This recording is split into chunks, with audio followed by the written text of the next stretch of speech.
Today we are going to see bifunction predefined functional interface. So in our last class we have seen function predefined functional interface. Okay, and as part of this we have seen like apply the abstract method, apply and compose, and what other we have seen like identity and up and then, right?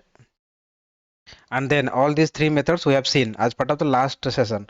So today as part of this by function, so what I am going to do here is like I am going to work with the same employee. Okay, so let me copy all these things, and here I have created this by function. So to make you understand, so I will show you with the real-time example. So let me create the class employee, and inside that I will paste all these things, right? So instead of writing the same thing again, so what I have done is like I have created the functions, right? I have created the class, right? So what I'll do, I will take the same employee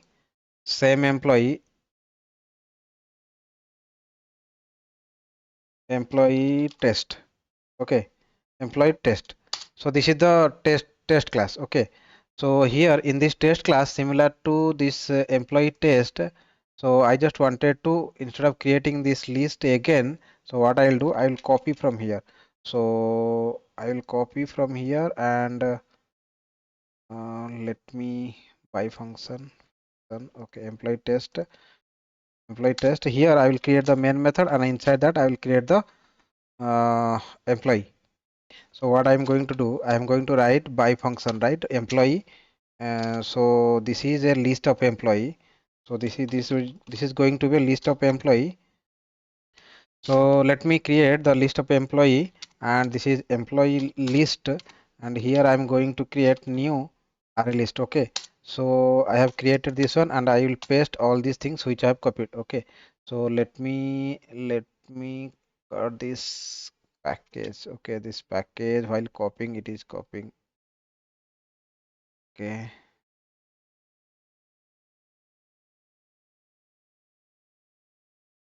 Okay, fine. So what I have done, I have created this employee of the by function, not the function, by function class. So I have created the by function, the employee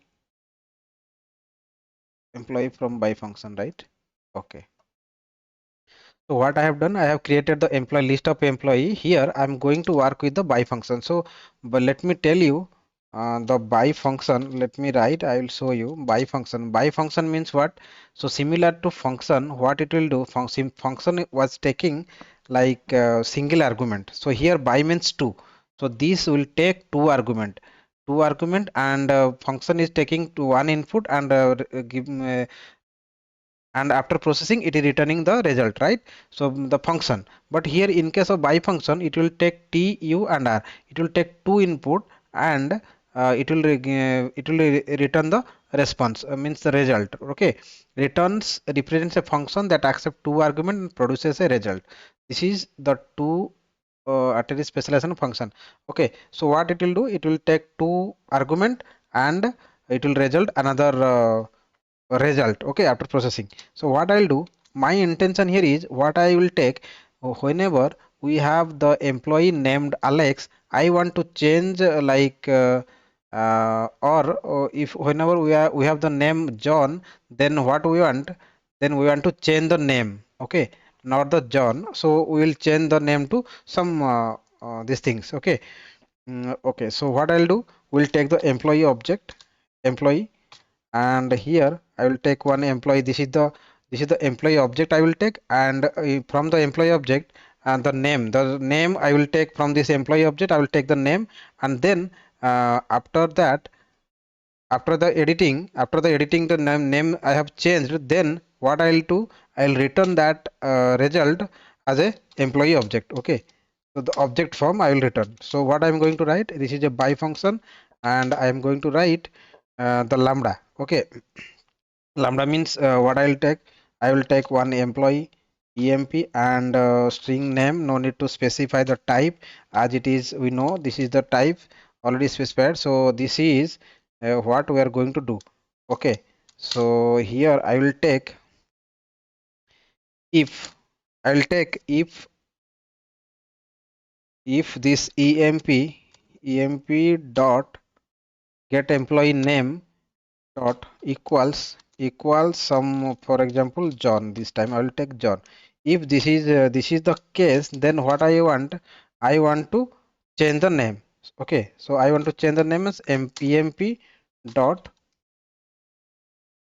set employee name to uh, John Cena. Okay, so I just wanted to and change the employee name. So at the end I will quote the semicolon and I will return that. Okay, I will return emp.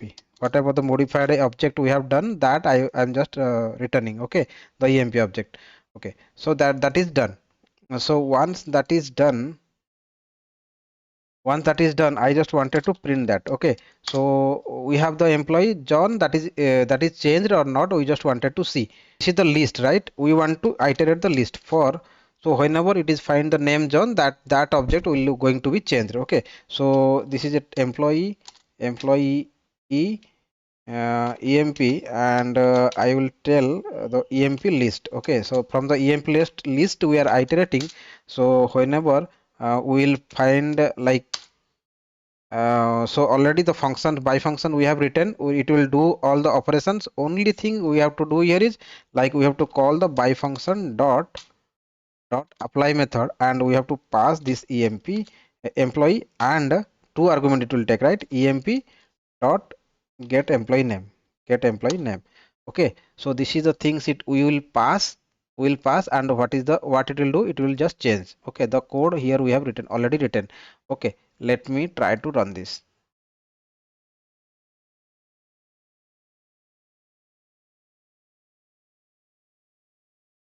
Okay, so as you can see, like in the list we have seen John, employee ID 1 or 2, only the John name was John. But after all these function modifications, so we got that John's name changed to John Cena. Okay, so all other things are remain same. Okay, so you got that. I have explained by function. By function means what? It will take two arguments with two input, and it will result return the result. Okay, so after processing it will return the result as employee. Here I have taken employee object and the string name, and after the modification it is changing, performing the operation, it is returning the result as employee object. Okay, that I am returning here.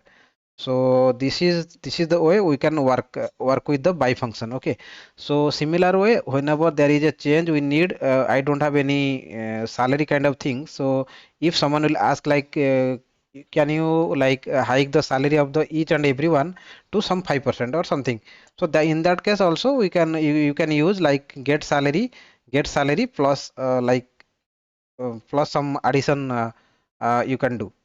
Okay, so 500 or something that we can do. Okay, so that will change accordingly. So this is all about by function predefined functional interface. So that's all for this video. We'll meet in the next video with a new content. Thank you.